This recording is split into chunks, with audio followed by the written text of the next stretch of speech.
감사드리세. 날 위해 이 땅에 오신 독생자 예수, 나의 맘과 뜻 다해 주를 사랑합니다. 날 위해 이 땅에 오신 독생자 예수, 내가 약할 때 내가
주의 빛과 주의 진리를 보내시어 나를 인도하시고 주의 거룩한 산과 주께서 계시는 곳에 이르게 하소서. 그런즉 내가 하나님의 제단에 나아가 나의 큰 기쁨의 하나님께 이르리이다. 하나님이여, 나의 하나님이여, 내가 수금으로 주를 찬양하리이다. 아멘. 만군의 여호와 하나님, 변함없는 사랑으로 저희의 발걸음을 인도하여 주시고 거룩한 주의 성소로 부르사 주님의 권능과 영광을 보게 하시니 감사합니다. 우리 평생에 주님의 이름을 송축하게 하시며 주님의 그 크신 은혜로 말미암아 우리의 거룩한 손을 들어 경배하게 하옵소서. 예배하는 저희는 하나님의 은혜로 참된 만족을 누리는 이 시간 되게 하여 주옵소서. 예수님의 이름으로 간절히 기원했습니다. 아멘.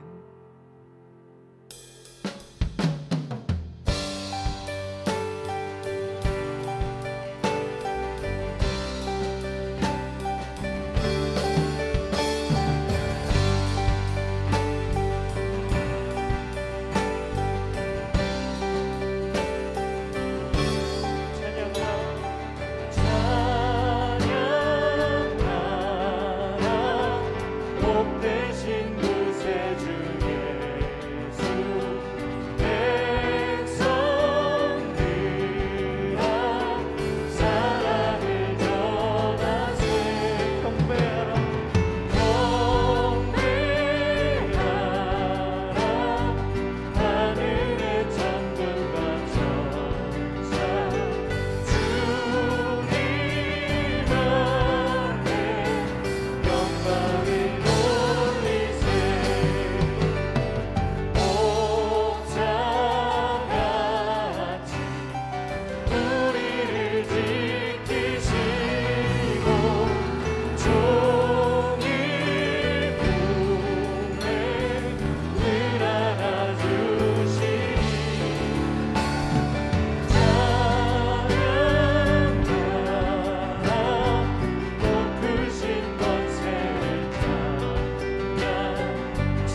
계심을 믿습니다.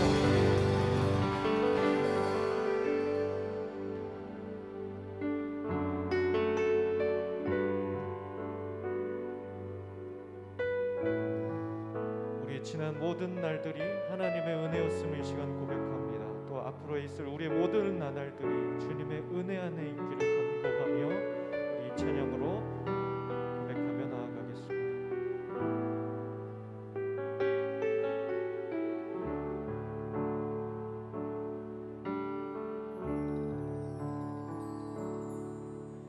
나를 지으신 이가 하나님, 나를 부르신 이가 하나님, 나를 보내신 이도 하나님, 나의 나 된 것은 다 하나님 은혜라.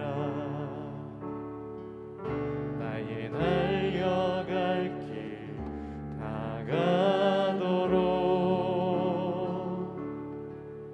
나의 마지막 고금 다하도록,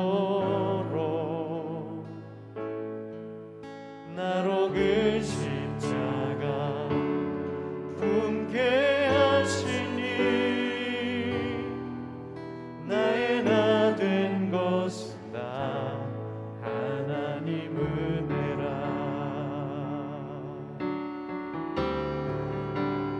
한량없는 은혜, 갚을 길 없는 은혜,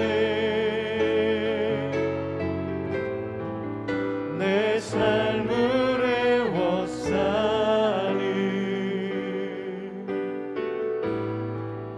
하나님의 은혜.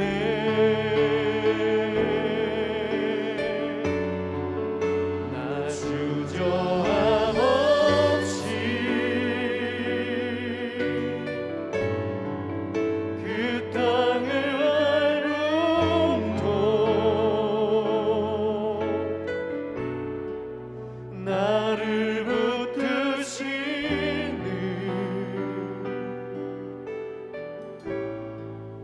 하나님의 은혜.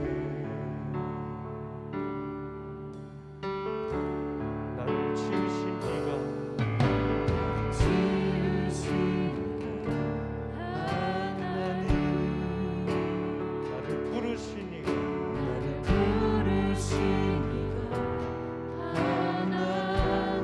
이곳에 나를 보내신 이도, 나를 보내신 이도 하나님,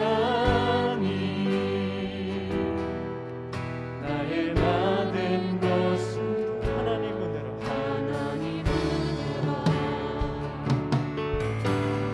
달려갈 길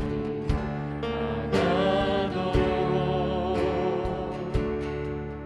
나의 마지막 고금 다하도록,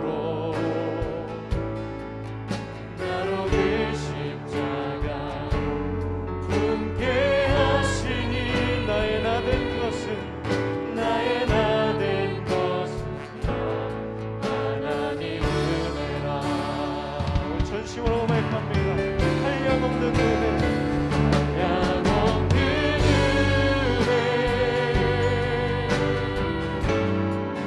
갚을 길 없는 은혜,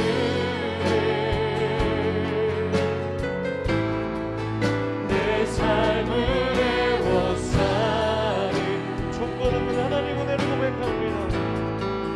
하나님의 은혜.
많지 않는 사랑과 은혜 앞으로 주님 나아갑니다.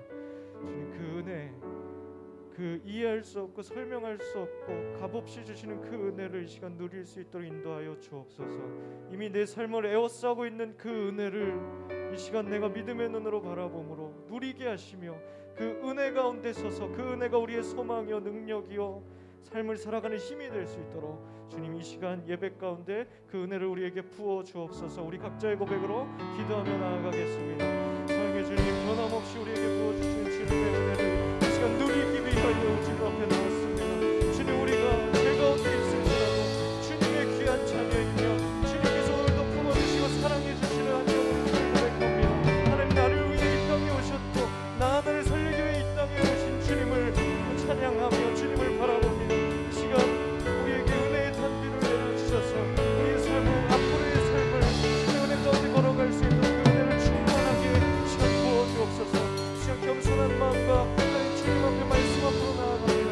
겸손한 마음으로 주님 말씀 들을 때 우리 마음 가운데 주님의 은혜를 부어주시며 하나님 주님 귀한 말씀을 듣고 배우고 행할 수 있는 우리의 심령 되도록 이 시간 인도하시고 함께하여 주시옵소서.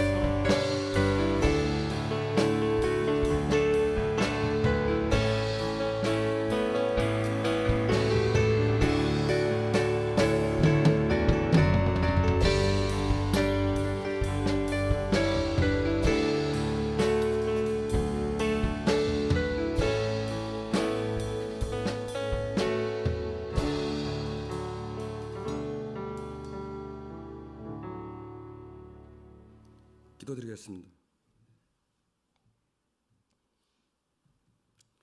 어두움에 밝은 빛을 비춰주시고 우리들의 작은 신음에도 응답하여 주시는 하나님께 감사와 찬송과 영광을 올리옵나이다. 허물과 죄로 죽을 수밖에 없는 저희들을 갈보리 십자가 그 보혈로 저희들의 죄를 깨끗하게 씻어주시어서 우리의 연약함이 하나님의 영광을 나타내는 질그릇이 되게 하시고 우리를 변화시켜 주시어서 하나님의 이름과 선하심을 나타내게 하여 주심을 감사드립니다. 또한 거룩한 주일을 맞이하여 이 어려운 가운데서도 하나님께 예배드릴 수 있도록 저희들의 건강과 생명을 지켜주신 은혜를 다시 한번 감사드리옵나이다. 지금 이 시간 성결함으로 신실함으로 이곳 교회와 각 처소에서 드리는 예배가 동일함으로 은혜받게 하여 주시옵소서. 거룩하신 하나님, 십자가 고통의 예수님께서는 저희들 삶의 머릿돌이십니다. 보이는 교회는 세상의 정죄와 비판으로 고통받고 있으며 원수가 주님을 비방하며 우매한 백성이 주님의 이름을 능욕하고 있으니 인내와 소망과 믿음으로 사는 저희들에게 하나님 나라의 열매를 맺게 하여 주시옵소서. 경건의 능력으로 세속에서 벗어나게 하시며 예배를 통하여 주님의 복을 누리게 하여 주시어서 기도 올리며 세상에서 보호받게 하여 주시옵소서. 또한 주님의 피값으로 세우신 교회들을 회복시켜 주시고 올려지는 예배와 기도에 성령의 기름을 부어 주시어서 교회로 말미암아 이 땅이 회복되게 하여 주시옵소서. 진리의 아버지 하나님, 한국 교회가 정치 속에 휘말리지 않게 하여 주시옵소서. 정교 분리의 원칙을 통해 교회가 가지고 있는 유일성을 통해 세상 속에서 거룩한 하나님의 영광과 그리스도의 향기만을 나타내게 하여 주시옵소서. 정치에 관여하고 정치에 의해서 교회가 세상 가운데 세워지는 것이 아니라 오직 하나님 말씀 위에 세워지게 하여 주시옵소서. 교회만이 이 땅의 희망입니다. 교회의 주인 되신 그리스도를 통해 온전한 통치가 이루어져 가게 하셔서 가정이 살고 직장이 살고 대한민국이 다시 일어날 수 있게 하셔서 저희 그리스도인들의 영향력이 커져가게 하여 주시옵소서. 아버지 하나님, 코로나 바이러스와 여전히 창궐하고 있습니다. 우리 저인격 가족들 절대 바이러스에 감염되지 않게 하시고 경제적으로나 육체적으로 힘들지 않게 지켜주시며 코로나 바이러스가 급히 흐르는 물같이 사라지게 하여 주시옵소서. 아버지 하나님, 오늘은 503주년 종교개혁주일입니다. 오직 성경, 오직 믿음, 오직 은혜, 오직 그리스도, 오직 하나님의 영광의 신앙정신을 본받아 오늘 사회와 교회가 당면한 어려운 상황들을 능히 이길 수 있게 하여 주시옵소서. 사랑의 하나님, 들녘에는 황금색으로 빛나고 산 위에는 단풍나무가 붉게 물들었습니다. 풀섬에는 풀벌레 소리가 울음소리가 들리고 저녁 이슬들이 발등을 적시는 아름다운 계절 가을입니다. 그러나 저희들 지난주에 참으로 슬퍼하며 사랑하는 우리 김금단 권사님을 떠나보냈습니다. 너희는 마음에 근심하지 말라. 하나님을 믿으니 또나 나를 믿으라. 내 아버지 집에는 거할 곳이 많다고 하신 주님께서 이 시간 저희들에게 영안을 열어주시어서 잠깐 보이다가 없어지는 몸보다 영원한 세계를 볼 수 있게 하여 주시옵소서. 특별히 우리 다 주님 앞에 서는 그날까지 선한 싸움 잘 싸우고 달려갈 길 다 가도록 믿음을 지키며 살게 하시어서 장차 천국에 들어가 의의 면류관을 쓰고 영광 가운데 주님과 함께 살 수 있도록 격려하시고 용기와 능력을 더하여 주시옵소서. 사랑하는 유족들 하나님께서 위로하여 주시고 천국에서 다시 만날 그때를 소망하게 하여 주시옵소서.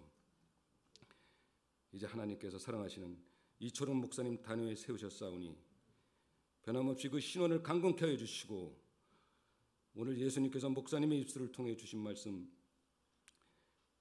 빛의 자녀들처럼 행하라. 그 말씀을 깨달아 심령이 변화되고 기도가 응답받는 은혜의 나날이 되게 하시고 지금 이 시간을 통하여 육신의 질병에서 오는 고통과 경제적인 어려움에서 오는 절망과 가족 간의 갈등에서 오는 마음의 상처 등 이 모든 문제들이 해결되고 치유받고 회복되는 하나님의 놀라운 사랑을 체험하게 하여 주시옵소서. 참 좋으신 하나님, 주님의 몸된 교회를 위해 몸을 들여 충성하는 손길들을 기억하시고 저들의 수고와 땀이 더할 때마다 주님을 사랑하는 신앙 고백이 넘쳐나게 하여 주시옵소서.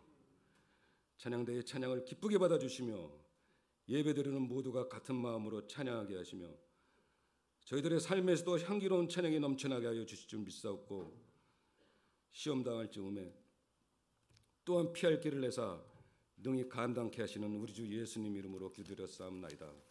아멘.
네, 우리 장로님과 또 우리 효진 두 사람의 찬양의 고백처럼 하나님의 완전한 사랑으로 또 용서하고 용서받고 위로를 줄 수 있고 위로할 수 있는 우리 모두 될 수 있기를 바랍니다.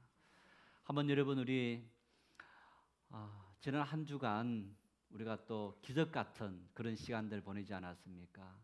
코로나19가 참 이렇게 또 우리 사회를 뒤덮고 있는데 한 주간 하나님 지켜주시고 다시 예배할 수 있는 그런 시간 주셨다. 얼마나 감사합니까? 한번 여러분 보시고 반갑습니다. 승리하셨습니다. 하나님의 은혜가 넘치시길 빕니다. 네, 오늘은 우리 종교개혁 503주년을 기념하는 주일입니다. 우리 장로님 기도했던 것처럼 우리 종교개혁자들의 어떤 신앙 정신, 우리 5대 정신이다, 또 3대 정신이다 그렇게 말하는데 하나님 말씀, 또 은혜, 믿음 이제 이런 참 정신을 가지고 이분들은 하나님의 영광을 위해서 살아갔던 그런 삶이었습니다. 우리가 그런 분들의 삶의 모습들을 한번 다시 새기는 그런 시간들이 될 수 있기를 바랍니다. 우리 모든 예배가 지난주부터 교회 현장에서 드려지고 있습니다. 아직 또 참여하지 못하는 분들을 위해서 2부 예배는 실시간 예배 온라인으로 중계되어지고 있고 또 미디어 증인교회 유튜브로 예배 또 녹화 상황이 올려갑니다. 우리 교회 학교 역시 마찬가지로 대면 예배를 지금 하고 있고 또 참여하지 못한 우리 아이들을 위해서 실시간으로 또 유튜브로 올라갑니다. 이 코로나 전국에 여러분 코로나 블루 이제 이 우울증이라든가 감정적인 그런 어떤 변화 이런 상태에 빠지는 것을 코로나 블루다 그러는데 또 코로나 레드라는 이제 말이 생겨서 분노가 막 폭발하는 이제 풀어내야 되는데 풀어내지 못하는 그런 모습들. 우리 일부에 우리 기도했던 우리 오정희 권사님이 기도하면서 아이들이 막 뛰어노는 걸 보면서 좀 저놈들 조용하지. 교회 와서 막 웃고 떠들고 얘기하는 그런 우리 권사님 집사님들을 보면서 좀 방정맞게 웃는다고. 그렇게 생각했던 그 시절이 그립다 하는 그런 기도를 했는데 여러분 정말 그립지 않습니까? 그렇게 웃어대고 떠드는 그 모습을 보면서 함께 했던 그때 우리에게 쌓여 있었던 모든 스트레스를 다 풀어내지 않았습니까? 우리 지금은 당분간 그렇게 못하지만은 줌 화상회의라든가 그룹콜을 통해서 우리 줌 화상회의 해봤지만 아직까지 익숙하지 않다 보니까 누가 말을 하고 또 내가 해야 되는데 막 하는 거예요. 시당바닥 같기도 합니다. 여러분 그러나 그것이 우리의 일상이고 그 일상 속에 우리도 알지 못하게 스트레스들이 다 풀리게 되는 겁니다. 우리 대면에서 만나지 못하지만은 줌 화상의 그룹콜을 통해서 우리 소울음 모임에 함께 동참해 주시고 은혜를 나눌 수 있기를 바랍니다.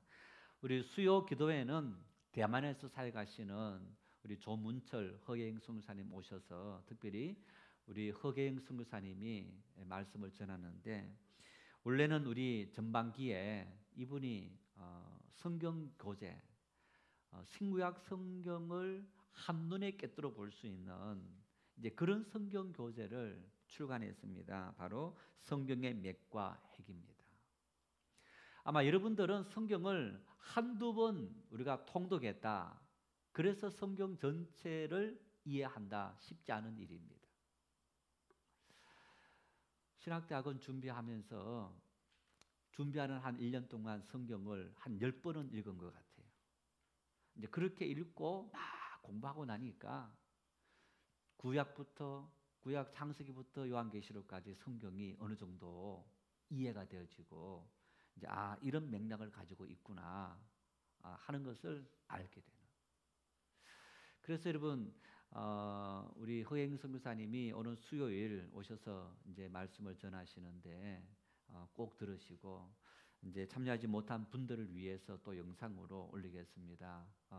오시지 못한 분들은 꼭 그렇게라도 우리 또 들으시고, 코로나가 끝나면 또 이제 한번 이 성경 교재를 가지고 성경의 맥과 핵을 우리가 함께 나누는 그런 시간들을 가지려고 합니다. 1시에 교육위원회 모임이 있겠습니다. 우리 또 김재문 장로님 성경 일도 가시고 또 성경을 또 한 번 전체 쓰셨다고 합니다. 축하드립니다. 수고했습니다. 한번 박수 한번 하십시다. 우리 장로님 어디 계시죠? 네, 일부에 오셨나요? 네, 우리 하나님 말씀을 읽고 또 한번 쓴다는 것이 얼마나 힘든 작업인지 제가 일부에 이제 광고하면서 이걸 또 이렇게 이제 재본하기 위해서는 앞또 뒤를 비워라 이랬더니 우리 이제 박 집사님이 자기도 성경 필사를 하고 조금 남았대요. 근데 이제 어느 교회가 만들어낸 이제 거기에는 바인드 할 수 있도록 구멍도 뚫어놓고 이제 그렇게 소개도 해주고 갔습니다. 우리 하나님 말씀을 읽고 또 쓰는 그런 일에 열심을 내셔서 그것이 우리 영의 마음의 양식이고 힘든 시간을 이길 수 있는 그런 길이라는 사실 기억할 수 있기를 바랍니다. 기도하겠습니다. 하나님 감사합니다. 한 주간 우리를 지켜주시고 또한 이 시간 하나님 앞에 예배할 수 있도록 우리를 불러주신 은혜를 감사합니다. 코로나19로 말미암아 모든 성도들이 함께 하나님 앞에 예배하지 못하지만 하나님 가정에서 예배하는 우리 모든 성도들 그들의 마음을 받아주시고 그들의 심령 속에 하늘의 위로가 넘칠 수 있도록 은혜를 주시옵소서. 하나님 앞에 예배하며 귀한 예물로 정성을 다합니다. 하나님 앞에 우리에게 주신 모든 물질이 하나님의 것임을 고백하며 11조를 드리며 모든 범사에 하나님의 뜻과 섭리가 있음을 믿고 감사 예물 드립니다. 우리에게 귀한 재능과 시간과 건강과 달란트를 주셔서 섬김과 선교의 사명을 실천하도록 인도하신 하나님 앞에 예물 드립니다. 우리의 모든 정성입니다. 헌신입니다. 희생입니다. 하나님 기쁘게 받아주시고 손길마다 하늘의 복이 넘칠 수 있도록 은혜와 사랑을 주시옵소서. 손이 비어들지 못한 손길에게 은혜를 주시고 넉넉히 드리며 살아갈 수 있도록 성도들의 모든 손길마다 하늘의 복이 넘칠 수 있도록 인도하여 주시옵소서. 어린 영혼들 하나님 앞에 예배합니다. 하나님께서 임재하시고 그들의 심령을 찾아가 주시고 그들을 만져주시고 함께하여 주시옵소서. 수고하는 교사들에게 은혜를 주시고 또한 하나님의 교회 이모저모 곳곳마다 헌신하며 수고하는 손길마다 하늘의 은혜가 넘칠 수 있도록 역사하여 주시옵소서. 예수님의 이름으로 간절히 기도 올리옵나이다. 아멘. 하나님의 말씀 에베소서 5장 8절에서 10절입니다. 에베소서 5장 8절에서 10절 우리 한 목소리로 합독하시겠습니다. 너희가 전에는 어둠이더니 이제는 주 안에서 빛이라. 빛의 자녀들처럼 행하라. 빛의 열매는 모든 착함과 의로움과 진실함에 있느니라. 주를 기쁘시게 할 것이 무엇인가 시험하여 보라. 아멘. 교회의 시작은 우리를 위해서 십자가 대속에 피 흘리신 예수 그리스도, 예수님께서 내 모든 죄를 짊어지시고 십자가 지셨다가 우리에게 영생 주시기 위해서 부활하셨다. 그 믿음을 고백하는 성도들의 믿음에서부터 그 믿음을 고백할 수 있도록 은혜를 주신 예수님의 십자가에서부터 교회가 출발되었습니다. 그래서 교회의 출발은 베드로의 신앙 고백처럼 주는 그리스도이시다. 구원자이시다. 예수님의 십자가는 우리에게 영원한 생명을 주시기 위한 대속의 죽음이었고 그 십자가 대속의 죽음을 믿음으로 우리가 구원받는다. 이것이 교회의 출발이고 우리 신앙의 전부이기도 합니다. 이런 교회가 출발되어졌는데 1500년 동안 교회가 흘러오면서 교회가 부패하고 타락하기 시작합니다. 교회 지도자들이, 성직자들이 성도들을 말씀으로 이끄는 것이 아니고 자기들의 권위로 사람들을 이끌기 위해서 구원의 진리를 변질시켜버린 겁니다. 우리가 구원받기 위해서는 예수님의 십자가 그 은혜를 믿음으로, 그래서 이 구원에는 우리의 복로는 단 0.001%도 존재하지 않습니다. 다 은혜로만 구원받는 거예요. 그런데 1400년, 1500년 중세 교회는 우리가 구원받기 위해서는 내가 만일 죄를 지었다, 그 죄에 대해서 대가를 지불해라. 내가 만일 어떤 죄를 지었으면 그 죄에 대한 대가가 금식하든지 착한 일을 하든지 헌금을 하든지 이러한 요구를 하면서 내가 죄에 대한 대가를 내가 지불해야만 구원받을 수 있다라는 그런 성경에도 없는 사실들을 가르치기 시작합니다. 뿐만 아닙니다. 면죄부라는 것을 만들어서 판매합니다. 이 면죄부는 죄를 지은 사람이 돈을 주고 산 이 면죄부를 사면 죄에서 용서받고 구원받는다. 문제는 이런 것도 엄청난 문제이지만은 이미 죽은 조상들도 그 조상의 이름으로 면죄부를 사면 조상의 죄가 사함 받고 구원받는다. 이렇게 이 면죄부가 엄청나게 변질되어지고 잘못되어지게 된 것을 볼 수 있는데 왜 이 면죄부를 판매했느냐? 중세, 여러분 오늘날 우리가 로마를 이제 가면 뭐 거의 대다수 사람들이 아마 이 로마 관광의 1번지가 베드로 성당, 바티칸이라고 할 수 있습니다. 로마의 중심부에 있습니다. 150년에 걸려서 이 성 베드로 성당을 건축했습니다. 우리나라 건축하는 그런 건축하고는 개념이 다릅니다. 우리는 어떤 건물을 세우고 이렇게 이제 건물에 아무것도 없습니다. 여러분 성 베드로 성당을 한번 들어가 보십시오. 천정 도미에 새겨져 있는 천지 창조를 비롯해서 그 천지 창조 도미의 천지 창조를 그리기 위해서 7년 동안 천장을 바라보면서 그렸다는 거예요. 엄청난. 밀라노를 갔을 때, 밀라노는 패션의 도시 아닙니까?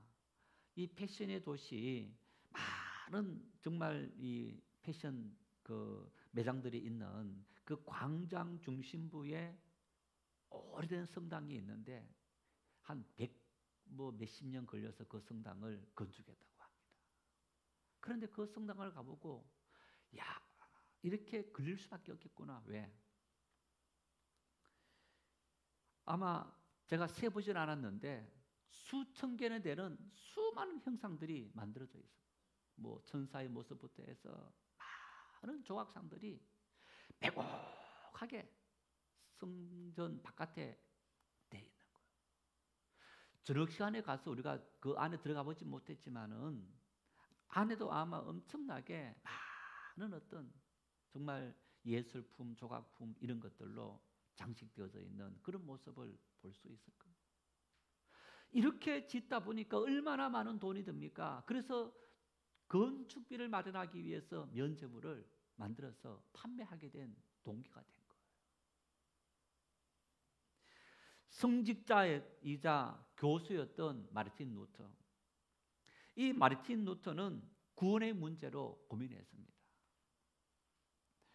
어떻게 하면 내가 구원받을 수 있느냐? 내 죄 용서함을 받아야 된다. 그래서 죄 용서함 받기 위해서 중세 교회가 가르쳤던 내가 죄를 지었으면 금식하든지 또 고행을 하든지 착한 일을 하든지. 그래서 루터는 정말 그런 가진 노력을 다 기울였던 거예요. 여러분, 살아가면서 내가 어떤 죄를 지었는데 그 죄의 대가를 지불했습니다. 그러면 그 다음부터 죄 안 짓고 삽니까? 안타깝게도 우리는 여전히 죄를 짓고 살아가는 거예요. 또 죄를 짓고 용서받고 또 죄를 짓고 용서받으니까 자유함이 없는 거예요. 두려움이 생기는 거예요. 더 이상 감당할 수 없는 상태가 되어진 거예요. 야, 구원받기 정말 어렵다. 자기 힘으로는 도저히 구원받을 수 없는 그런 상태가 되어져 버린 거예요. 그래도 구원받기 위해서 노력하면서 수도원에서 신학을 공부하고 성직자가 되고 그리고 대학에서 가르치는 교수가 되었습니다. 시편을 연구해서 강해하고 로마서를 연구해서 강해하는 동안에 마르틴 루터가 놀라운 사실을 깨닫게 된 거예요. 지금까지 교회의 가르침을 통해서 내가 구원받기 위해서는 내 죄에 대한 대가를 내 스스로가 지불해야 되었는데 성경은 그게 아니더라는 거예요. 성경은 내 죄에 대해서 내가 단 0.1%도 대가를 지불할 필요가 없더라는 얘기입니다. 왜? 이미 예수님께서 다 지불했기 때문에. 그 사실 은혜를 내가 받아들이기만 하면, 믿기만 하면 내가 구원받는다. 한 번 죄를 짓고 10번, 100번 죄를 지어도 그 은혜는 내 죄를 아무런 대가 지불하지 않고 용서해 주시라는 사실을 깨닫게 된 거예요. 여러분, 만일 우리 교회에서 또 여러분이 어떤 교회 가서 아니면 방송을 통해서 어떤 목사님의 설교를 들으면서 죄 용상 받기 위해서, 구원받기 위해서 헌금해야 됩니다라고 한다면 사이비 목사입니다. 우리의 구원은 우리의 어떤 노력도 대가도 필요하지 않습니다. 100% 완전히 주님의 십자가 대속의 은혜로 말미암아 구원을 받기 때문인 거예요. 그래서 마르틴 루터는 중세 교회가 가르쳤던, 그리고 어처구니 없는 면죄부 판매에 그 사실에 반박해서 항의해서 95개 조항의 항의문을 1517년 10월 31일 비텐베르크 대학, 자기가 봉직했던 대학의 정문에다가 95개 조항을 내걸었습니다. 나는 교회의 이런 가르침에 대해서 잘못되었다는 사실을 이런 하나님의 말씀에 근거해서 내가 이렇게 내겁니다. 루터의 이런 행동은 정말 그 당시 사회로는 충격적인 일이었던 겁니다. 우리 장로님 기도하시면서 정교 분리 지금 말을 하고 있는데, 여러분, 정교 분리는 우리 개신교의 전통이 정교 분리입니다. 사회 모든 영역 속에 정치와 종교는 밀접하게 관련되어 있는 것이 현실이기도 합니다. 중세 시대는 세상에 두 개의 별이 있었습니다. 황제와 교황. 두 어떤 권력이 같이 존재하면서 때로는 황제가 우위에, 때로는 교황이 우위에 있는 그런 시대였던 것을 우리가 알지 않습니까? 중세 종교 재판은 정말 그 재판에 한번 해부되면 풀려나기 어렵다라는 그런 끔찍한 재판이기도 합니다. 그런 서슬퍼런 교황의 권력이 정점에 있을 그때에 루터가 자기 목숨 내걸고 하나님의 가르침은 이것이 아니다라는 사실을 내건 정말 엄청난 용기 있는 행동이었던 것을 볼 수 있습니다. 우리 개신교회는 바로 그런 루터의 전통을 따라서 그 루터의 종교개혁에 이후에 많은 사람들이 동참합니다. 동참하는데 천재적인 신학자요 목회자였던 이 존 깔뱅이라는 인물이 1560년대에 활동을 하게 되는데 스위스 제네바에서 활동합니다. 이분의 신앙 전통이 장로교를 세운 전통이고, 우리 장로교회 신앙 전통은 영어로 리폼드 처치라 하는데 개혁교회 이런 말입니다. 개혁교회. 그래서 우리 장로교 전통은 끊임없이 개혁되어지는 교회, 개혁해야 되는 그런 교회다라고 말하는 거예요. 왜 그러느냐? 여러분, 물이 고여 있으면 어떻게 됩니까? 썩어요. 물은 흘러가야 부패되지 않고 썩지 않는 거예요. 우리의 신앙은 정체되면 안 됩니다.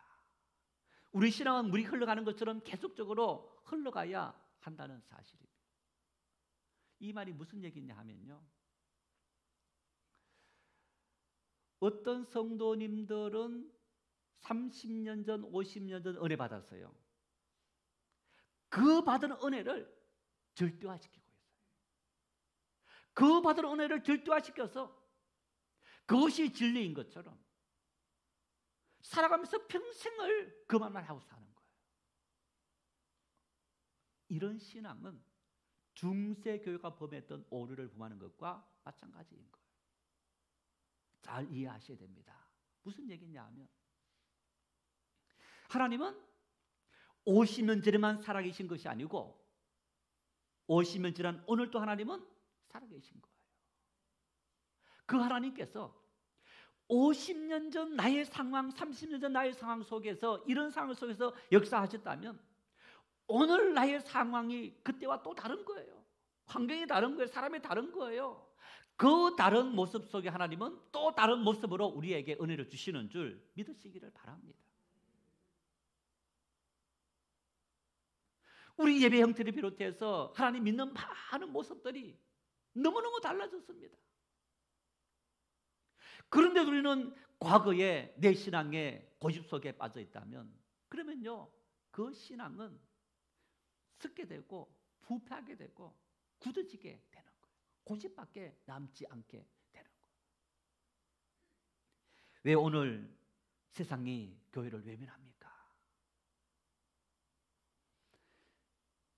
목회자들이 예배에 목숨을 걸었습니다.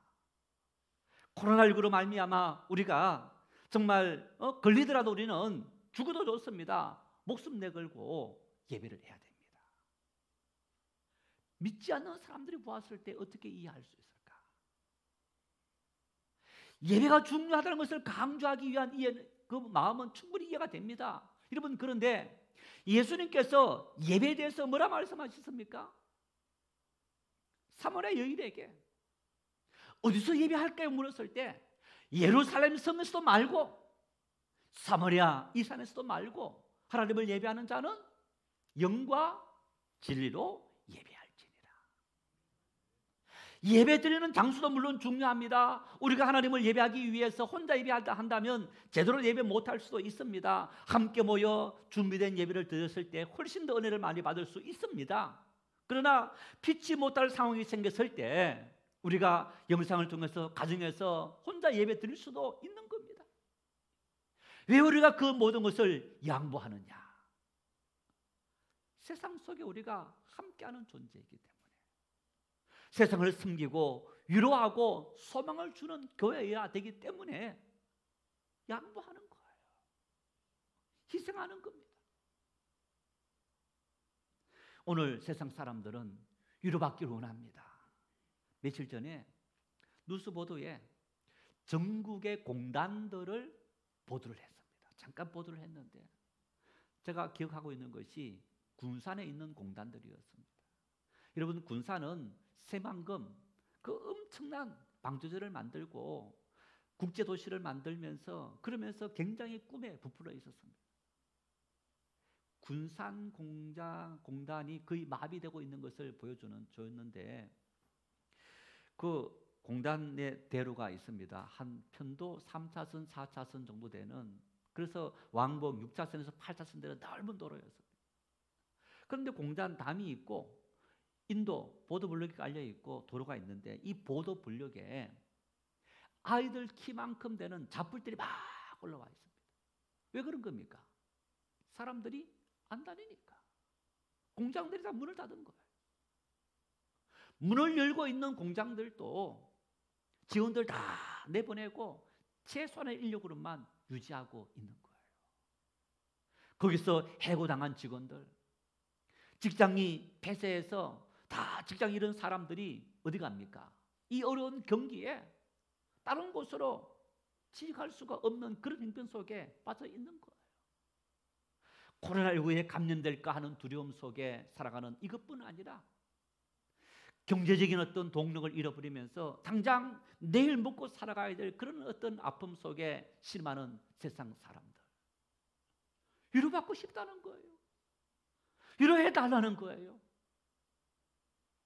하나님을 믿고 싶은데 오늘 너희들 교회가, 성도가 하나님 믿는 것을 가로막고 있다는 거예요. 하나님이라는 신을 인정할 수 있는데 너희들의 그 행동을 보면, 너희들의 삶을 보면 믿지 못하겠다는 거예요. 이런 교회를 향해서 베드로 사도는 이렇게 권면합니다. 베드로전서 5장 8절 말씀 함께 읽겠습니다. 건신하라, 깨어라, 너희 대적 마귀가 우는 사자같이 두루 다니며 삼킬 자를 찾나니. 깨어라. 여러분, 깨어라 이 말씀은요, 예수님께서 자주 하신 말씀입니다. 예수님 십자가 지시기 전날 밤 겟세마네 동산에서 세 제자 데리고 올라갔습니다. 깨어라, 깨어서 나와 함께 기도하자. 깨어라, 깨어라. 여러 의미가 있습니다. 그런데 베드로 사도는 마귀가 우는 사자같이 너희를 집을 삼킬 자를 찾고 있는데 너희가 깨어 있어야 된다. 무슨 얘기입니까? 지금 깨어 있어야 된다는 얘기입니다. 지금 하나님 말씀 앞에 민감하게 반응할 수 있어야만 우리가 마귀의 모든 괴계에 넘어가지 않는다는 거예요. 하나님을 알지 못하는 세상 사람들이 교회를 비난하고 조롱하고 비방하는 여러분, 이 모습이 과연 교회가 깨어있는 모습인가? 잠자는 모습과 다를 바 없고, 교회가 교회의 자리를 잃어버린 모습과 다를 바 없고, 마귀의 밥이 되어버린 모습과 다를 바 없는 거예요. 코로나19라는 우리가 한 번도 경험해보지 못했던, 물론 20세기 초반에 일어났던 이 감염 증상이 있었고, 또 흑사병이라는 또 14세기 15세기에 그런 어떤 경험들이 있었습니다만은, 어쩌면 지금 이 세계를 살아가는 우리는 한 번도 경험해보지 못했던 겁니다. 여러분, 우리가 경험해보지 못했던 인생의 문제, 환경의 문제 어떻게 해결해야 됩니까? 우리가 지금까지 생활해왔던 신앙의 경험을 가지고, 제도를 가지고 이 문제 해결해야 됩니까? 아닙니다.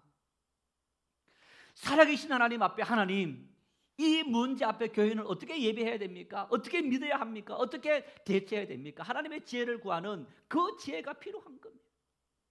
이게 깨어있는 신앙인 거예요. 그런데 교회는 닫아버린 거예요. 하나님 말씀에도 길을 닫아버리고, 우리가 지금까지 믿어왔던 그 방식대로, 믿어왔던 그 신앙의 전통을 가지고 오늘 이 시대를 해결하려는 이런 어리석은 모습을 보이고 있더라는 거예요. 시편의 기사는 시편 119편 18절에 내 눈을 열어 하나님 말씀에 놀라운 것을 보게 하십시오. 고백했습니다. 하나님, 이 코로나 전국에, 오늘 이 시대에, 오늘 내가 당면한 인생의 문제에, 경제적인 문제, 질병의 문제, 마음의 상처들, 갈등들, 이 문제 속에 하나님이여 내 눈을 열어주셔서 하나님의 뜻을 알게 하시고 하나님의 섭리를 깨닫게 하시고 말씀을 통해서 이 모든 상황을 이해할 수 있는 능력을 우리에게 주십시오. 기도할 수 있기를 바랍니다.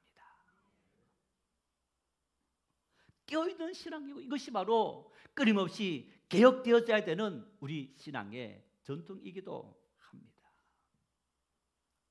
어떻게 하면 씨름하는 세상 속에 희망을 줄 수 있고 꿈을 줄 수 있고, 다시 사람들이 교회만이 희망이다라고 우리만의 외침이 아니라 세상 사람들, 그들도 참 교회만이 희망이구나 이렇게 말할 수 있느냐? 바울 사도는 에베소 교회 성도들에게 그 길을 제시합니다. 8절 말씀을 함께 읽겠습니다. 너희가 전에는 어둠이더니 이제는 주 안에서 빛이라, 빛의 자녀들처럼 행하라. 너희가 전에는 어둠이더니 지금은 빛이라. 어둠과 빛에 대해서 바울 사도는 로마서 13장에 아주 명쾌하게 말씀하고 있는 것을 볼 수 있는데, 로마서 13장 12절에서 14절 함께 읽겠습니다. 밤이 깊고 낮이 가까웠으니 그러므로 우리가 어둠의 일을 벗고 빛의 갑옷을 입자. 낮에와 같이 단정히 행하고 방탕하거나 술 취하지 말며 음란하거나 호색하지 말며 다투거나 시기하지 말고 오직 주 예수 그리스도로 옷 입고 정욕을 위하여 육신의 일을 도모하지 말라. 어둠의 일은 어떤 일이냐? 어둠의 일은 육신의 일이다. 육신의 일은 어떤 일이냐? 방탕하고 술 취하고 음란하고 호색하고 다투고 시기하는 것, 어둠의 일이고 육신의 일이라는 것. 하나님 믿기 이전의 일이라는 얘기입니다. 하나님 공동체가 만일 믿음의 사람들이 여전히 이런 일을 하고 있다면 우리는 빛 속에 가는 새롭게 된 사람이 아니고 어둠 속에 살아가는, 죄악 속에 살아가는 것과 다를 바 없다는 얘기입니다. 안타깝게도 오늘 교회들이 엄청나게 분쟁합니다. 시기합니다. 다툽니다. 이런 우리의 모습을 행하면서도 살아있는 교회라고, 하나님의 교회라고 착각하며 살아가는 것이 정말 저를 비롯해서 우리 모두의 현 주소인 것. 그 일은 바로 어둠의 일이고 육신의 일이고 하나님 만나기 이전의 일이라는 거예요. 밤의 일이라는 겁니다. 그럼 반대로 빛의 일은 어떤 일입니까? 빛의 일은 바로 시기하지 않고 호색하지 않고 음란하지 않고 술 취하지 않고 다투지 않는 것이 바로 빛의 일이고 신앙의 일이고 믿음의 일이더라. 나도 모르게 이런 어떤 제약에 빠질 수 있습니다. 유혹에 넘어갈 수 있습니다. 그러나 끊임없이 하나님 말씀이 내 마음속에 심어져서 여기에서 빨리 돌이키려고 노력하고 회개하려고 노력하고 올바로 서려고 노력하는 것, 이것이 바로 빛 속에 살아가는 그리스도인의 삶의 모습이다. 사도 요한은 빛과 어둠에 대해서 요한 1서 1장 5절에 이렇게 말씀합니다. 함께 읽겠습니다. 우리가 그에게서 듣고 너희에게 전하는 소식은 이것이니 곧 하나님은 빛이시라 그에게는 어둠이 조금도 없으시다는 것이리라. 하나님에게는 어둠이 조금도 없다. 아무것도 없다. 전혀 없다는 얘기입니다. 우리 아버지 되신 하나님에게는 이런 어둠, 죄와 불행과 무지와 불결과 불신앙과 어떤 우리의 음행과 다툼과 시기, 이 모든 것이 하나님에게는 전혀 없다는 얘기입니다. 그런 하나님을 우리 아버지로 모시는 교회가, 성도가 아버지를 따르지 않고 도리어 우리가 이전에 살았던 마귀를 따르고 죄악을 따르는 그런 어리석은 삶을 살아가고 있더라는 얘기입니다. 이런 우리들의 모습을 향해서 바울 사도는 너희가 빛의 사람으로, 빛의 자녀로 부름받았는데 어떻게 너희가 계속적으로 이러한 모습 속에 쌓여 있느냐. 세상 사람들은요, 믿음의 사람들조차도 많은 어둠에 있는 사람들은 욕망을 채우고 욕심을 채우고 소유를 채우면 행복해진다, 그렇게 생각합니다. 여러분, 그런데 경험해 보신 분들은 압니다.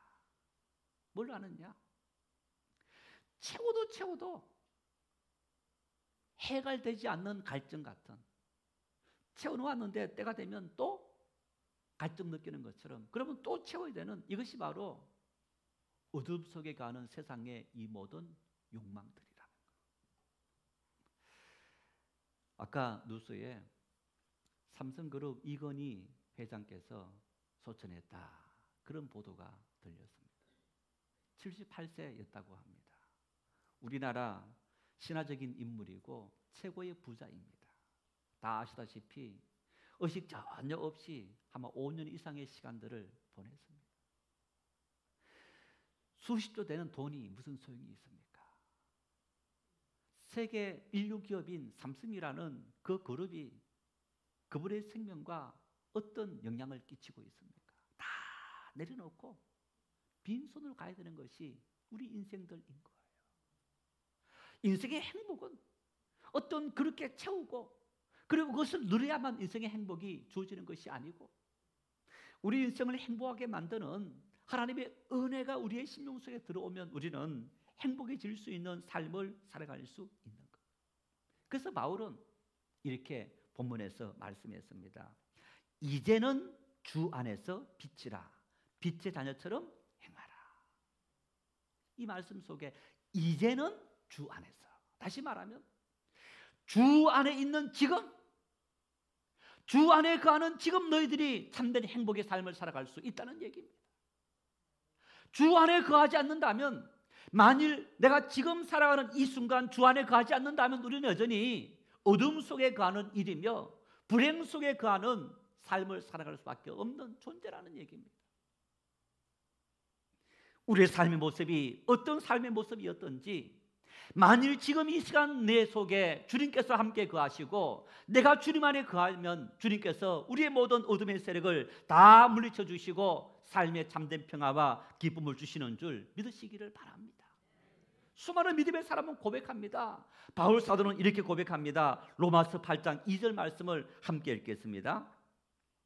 이는 그리스도 예수 안에 있는 생명의 성령의 법이 죄와 사망의 법에서 너를 해방하였음이라.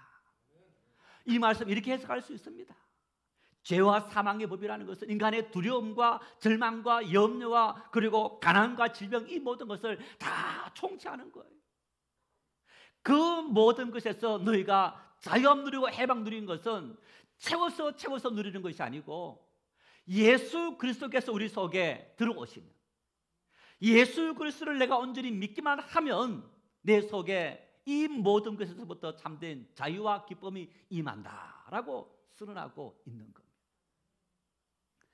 한 분은 회개를 참 많이 했습니다.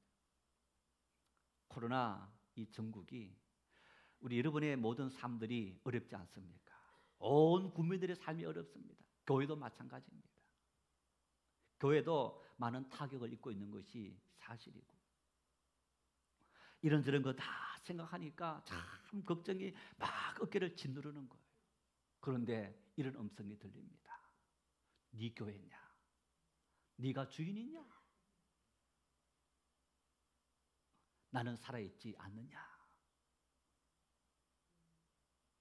하나님께서 하나님의 교회를 의거하시고, 하나님께서 하나님의 교회의 주인이시고, 하나님께서 오늘 또 살아계셔서 하나님의 교회를 붙잡고 계시고 성도들을 붙잡고 계시는데 네가 왜 그런 염려와 근심 속에 쭉 젖어 있느냐? 엄청나게 회개했습니다.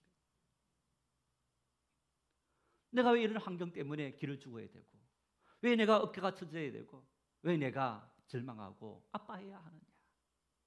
하나님 믿는 믿음의 사람, 하나님께서 오늘 또 나와 함께 하시는데, 오늘 또 함께 하시는 그 주님께서 우리를 이 모든 죄와 절망에서 해방시켜 주시고 자유함을 주실 줄 믿으시기를 바랍니다. 빛은 참 여러 가지 의미가 있습니다. 자, 여러분, 이 빛, 세상에 많은 빛이 있는데 어둠을 밝혀주는 빛이 있어요. 암세포를 죽이는 빛이 있어요. 추위를 물리치는 빛이 있어요. 길을 밝혀주는 빛이 있어요. 사람을 기쁘게 해주는 빛이 있어요. 착한 빛. 빛이라는 것은 이렇게 참 다양한 의미로 쓰여지는 것을 볼 수 있습니다.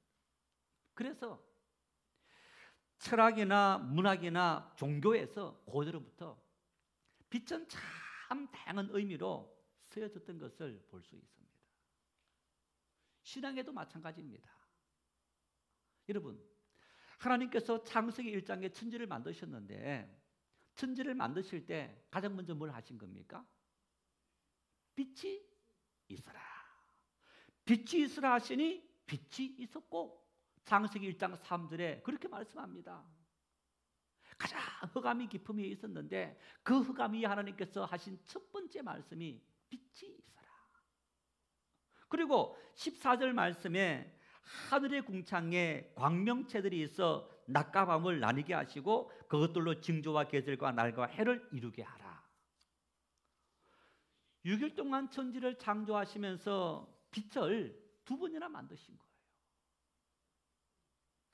3절 빛이 있으라 말씀하신 이 빛은 에너지의 발산 논리를 이용한 하나님의 1차적인 창조였다면 14절에 나타난 이 광명은 2차적으로 창조된 발광체다라고 말할 수 있는 겁니다. 3절의 빛은 전 우주적인 차원에서 생겨난 빛이라면 14절의 빛은 하나님 만드신 이 자연과 인간을 위한, 지구를 위한 빛이다, 이렇게 말할 수 있습니다. 보십시오. 우리 태양계가 있습니다. 태양계에 태양이 발광체입니다. 빛을 발하는 별입니다.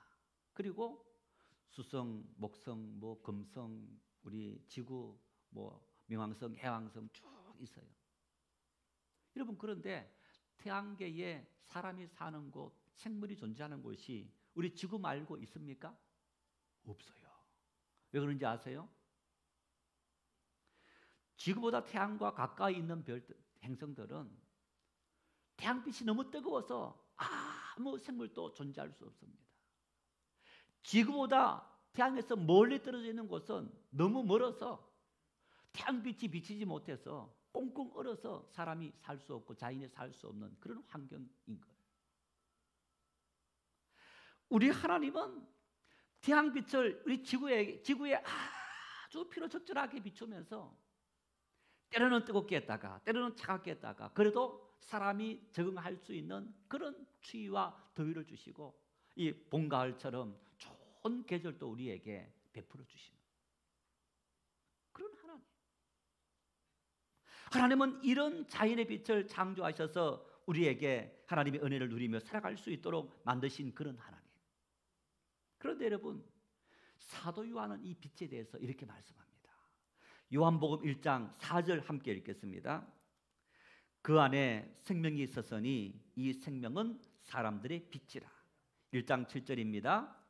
그가 증언하러 왔으니 곧 빛에 대하여 증언하고 모든 사람이 자기로 말미암아 믿게 하려 함이라. 이 말이 무슨 얘기냐? 빛이신 하나님, 빛이신 하나님의 아들 예수 그리스도, 그분께서 생명을 주셨고 삶을 살아갈 수 있는 그런 은혜를 우리에게 부어주셨더라. 그래서 빛이라면 성경의 빛은 바로 우리에게 생명의 근원이다, 이런 얘기입니다. 너희가 빛의 자녀처럼 살아라, 바울 사도께서 그렇게 말씀하시는 것은 아버지로부터 너희가 받은 그 빛의 은혜를 받아서 누리며 살아가는 그런 존재가 되어져야 한다는 얘기입니다. 여러분, 부모와 자식 어떤 관계입니까? 자식은 부모로부터 뭘 물려받았습니까? 피를 물려받았습니다. 생명을 물려받았습니다. 또 뭘 물려받습니까? 사실은 성품도 물려받습니다. 습관도 물려받습니다. 나중에 부모의 유산도 물려받습니다. 다 물려받는 거예요. 이게 아버지와 자녀의 관계인 거예요. 너희는 빛의 자녀다. 생명의 근원, 인생의 근원이신 그 하나님 아버지의 자녀로서 그 모든 것을 물려받아야 될 존재가 바로 너희들이라, 우리라는 얘기입니다. 여러분, 그런 인생들이 우리가 이런 하나님께서 만드신 세상이 아닌 변질된 세상, 왜곡된 세상, 잘못된 세상, 어둠이 지배하는 그 세상 일 때문에 절망하고 두려워하는 어리석은 삶을 살아가고 있느냐는 거예요. 하나님의 빛이 비추면 어둠은 절로 다 물러가게 되는 거예요. 우리 환경이 문제가 아니고 그 환경 속에 하나님 빛이 우리에게 임하지 못했기 때문에 그것이 문제인 거예요. 오늘 세상은 우리에게 빛을 보여주라고 말합니다. 세상 사람들은 우리에게 한번 보여주라. 너희가 믿는 하나님의 그 빛을 우리에게 보여주면 우리가 믿겠다는 거예요. 바울 사도는 우리에게 그 빛의 열매에 대해서 보여주는, 나타나는 모습에 대해서 이렇게 말씀합니다. 우리 9절 말씀을 같이 읽겠습니다. 빛의 열매는 모든 착함과 의로움과 진실함에 있느니라. 여러분, 착하다, 의롭다, 진실하다, 이거 지키며 사는 것이 힘들까요? 힘들지 않을까요? 쉬운 일입니다. 우리가 여러분 자녀 키울 때 어떻게 합니까? 착하게 살아야 돼. 착해야 돼. 친구하고 착하게 잘 놀아야 돼. 거짓말 하지 말고 정직해야 돼. 성실해야 돼. 말합니까? 안 합니까? 하는 거예요. 일상으로 노자지하는 말인 거예요. 우리 자녀 가르칠 때 우리가 매일 하는 말인 거예요. 우리 스스로 가슴에 새기며 하는 그런 말이기도 한 거예요. 너희 속에 이런 모습이 나타나는 것이 빛의 사람이고, 이런 모습이 나타날 때 너희가 하나님의 은혜가 너희 삶을 통해서 열매 맺게 된다고 얘기하고 있어요. 이런 우리의 모습을 통해서 세상 사람들도 보겠지만은 이미 내 속에 하나님의 은혜가 이런 모습을 통해서 나타난다라는 얘기입니다. 착함, 뭘 말합니까? 착함은요, 누군가가 자신을 나쁘게 말하고 나쁜 행동을 했을 때 똑같이 나쁜 말하고 나쁜 행동하는 것이 아니고 참아주는 것, 용서해 주는 것, 이해해 주는 것. 아, 쟤는 바보야. 누가 쟤한테 막 욕하는데 웃고만 있다. 난 참 바보처럼 살았군요, 노래처럼. 여러분, 한 번은, 두 번은 바보인데 세 번, 네 번은 저 사람 참 착한 사람이구나, 똑똑한데 참 착한 사람이구나 인정되어지는 거예요. 우리는 세상 속에서 그리스도인들이 이렇게 살아가야 한다는 겁니다. 다 말로 받지 말고 참아주는 것, 용서해 주는 것. 예수님께서 뭐라 말씀합니까? 오른밤을 때리면 한 대 같이 때리라고요? 왼밤을 내밀어라. 이게 하나님의 가르침인 거예요. 같이 때리라는 게 아니고 왼밤같이 내밀어서 그 사람 노를 풀어주라는 게 가르침인 거. 힘든 일입니까? 가슴에 새기시길 바랍니다. 실천하려고 노력하시길 바랍니다. 그러면 저절로 되는 거예요. 운전하다 보면 이런 경우들이 많아요. 이제 이렇게 기분 나쁘면 막 사태질하고 막 하잖아요.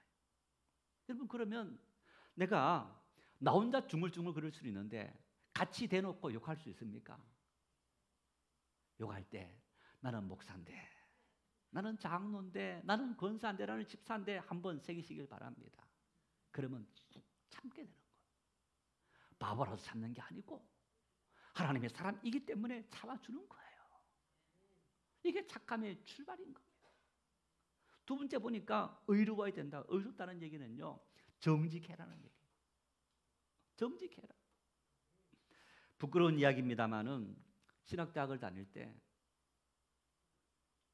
중간고사 시험을 치는데 학교에서 정직함을 배양하기 위해서 무감독 시험을 친다 하면서 무감독 시험을 한 적이 있습니다.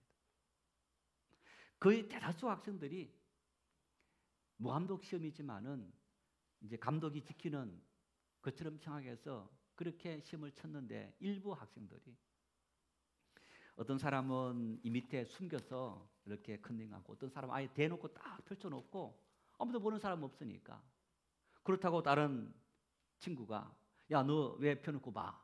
라고 말하는 것도 아니고, 그래서 양심불량으로 시험을 치는 사람들도 일부 있었습니다. 정직함이라는 것은 내가 이렇게 행함으로 불의를 어떤 나에게 피해가 온다 하더라도 그대로 행하는 거, 이게 정직함인 거예요.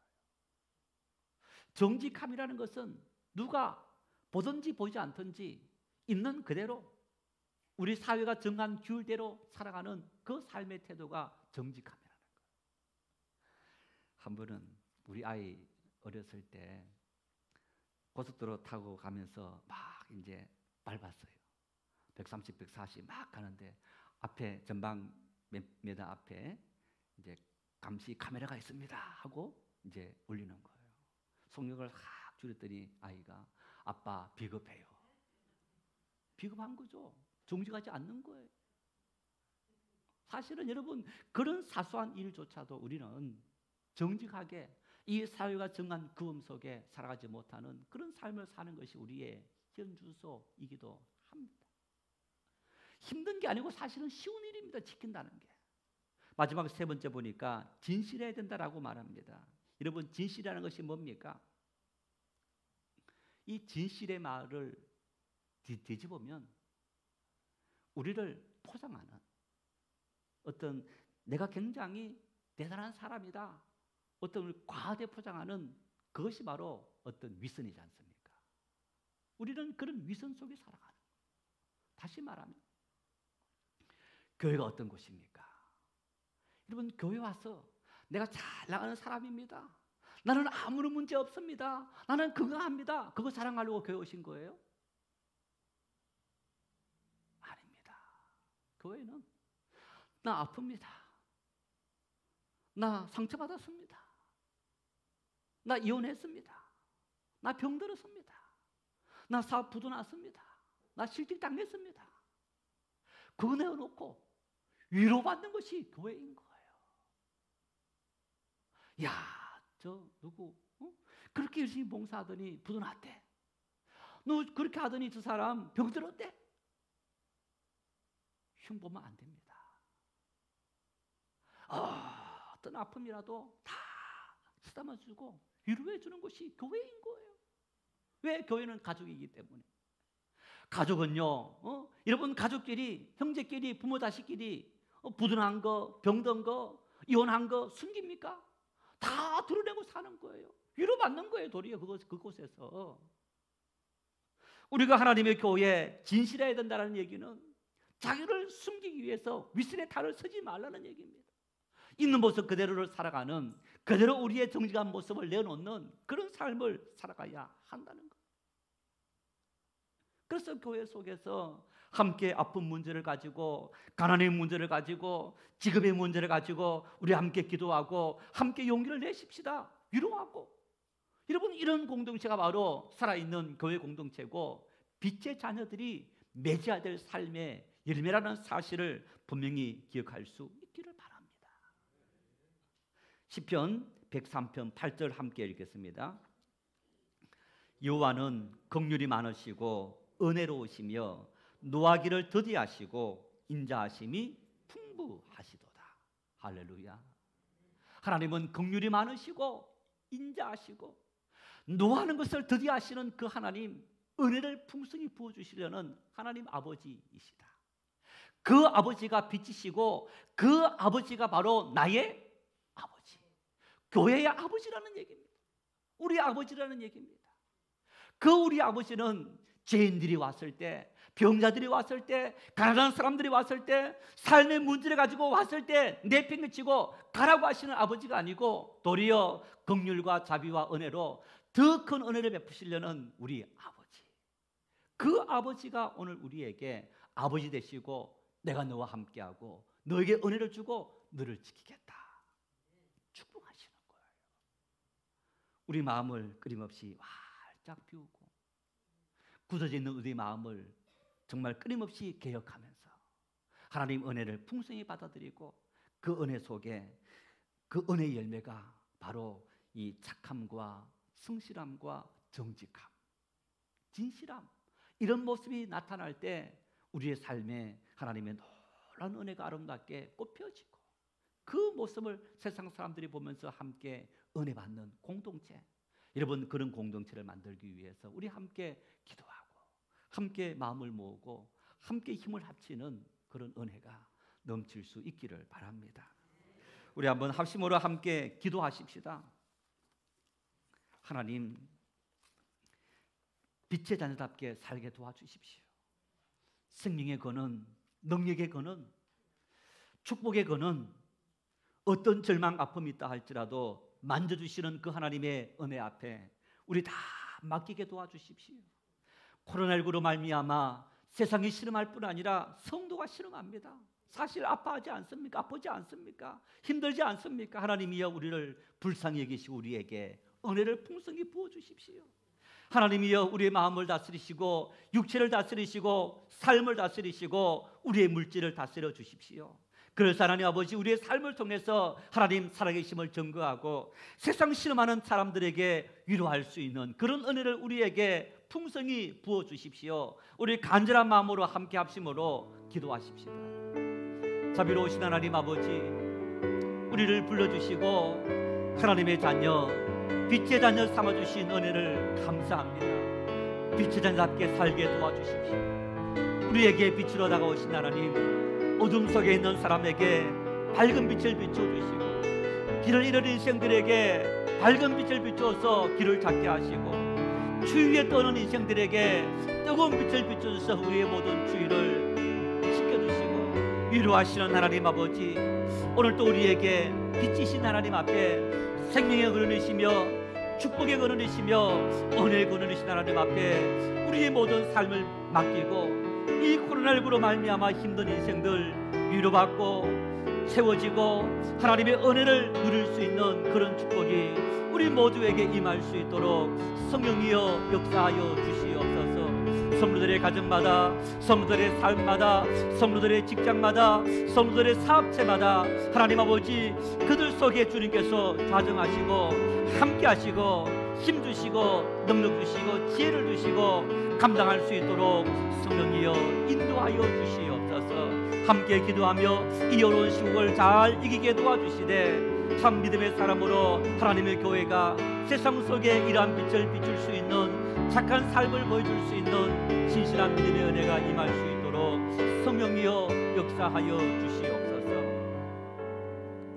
하나님, 이 시간 우리를 하나님의 전에 불러주시고 예배 자리로 초대해 주신 은혜를 감사합니다. 나는 빛이라고, 나는 세상의 빛이고 너희의 빛이고 너희의 아버지다. 생명이 그르신 빛이신 우리 아버지, 아버지 은혜의 빛, 생명의 빛, 능력의 빛, 치유의 빛 우리에게 필요합니다. 하나님 우리에게 그 빛 비추어 주시옵소서. 그 빛 비추어 주셔서 우리를 위로해 주시고 치료해 주시고 채워 주시고 길을 밝혀 주시옵소서. 코로나19로 씨름하는 이 땅도 있지만은 성도들이 씨름합니다. 하나님의 자녀들이 위로받고 해결받고 은혜받고, 그래서 그러한 수많은 모습들이 세상 사람들 속에 하나님의 살아계심의 증거가 될 수 있도록 성령이여 도우시고 인도하여 주시옵소서. 감당할 수 없는 시험 앞에 하나님만이 내 인생의 빛입니다. 하나님만이 소망입니다. 하나님만이 희망입니다. 외치게 하시고 부르짖게 하시고 응답받을 수 있도록 인도하여 주시옵소서. 예수님의 이름으로 간절히 기도 올리옵나이다. 아멘.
임하소서.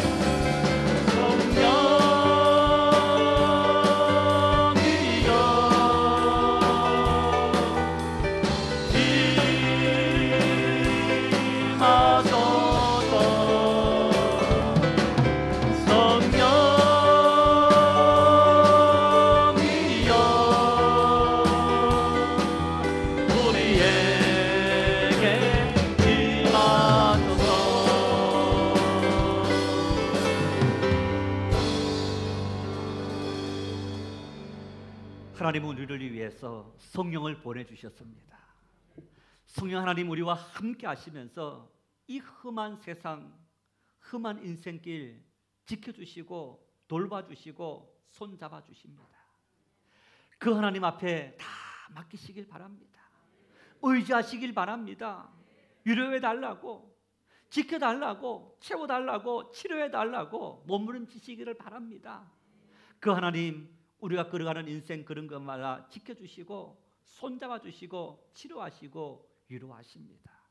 매일매일 그 은혜를 풍성히 누리며 살아갈 수 있기를 바랍니다. 지금은 우리를 죄에서 구원하신 우리 주님 예수 그리스도의 은혜와 독생자 예수님 주신 하나님 아버지의 무한하신 사랑하심과 함께 하시며 힘과 능력과 복이 되시는 성령님의 감동 감화 역사 위로 충만하심이 빛의 자녀답게 살겠습니다 결단하고 다짐하는 우리 증인의 모든 성도들 심령마다 그들의 모든 가정과 삶의 터전 위에 영원토록 함께 하시기를 간절히 축원하옵나이다. 아멘.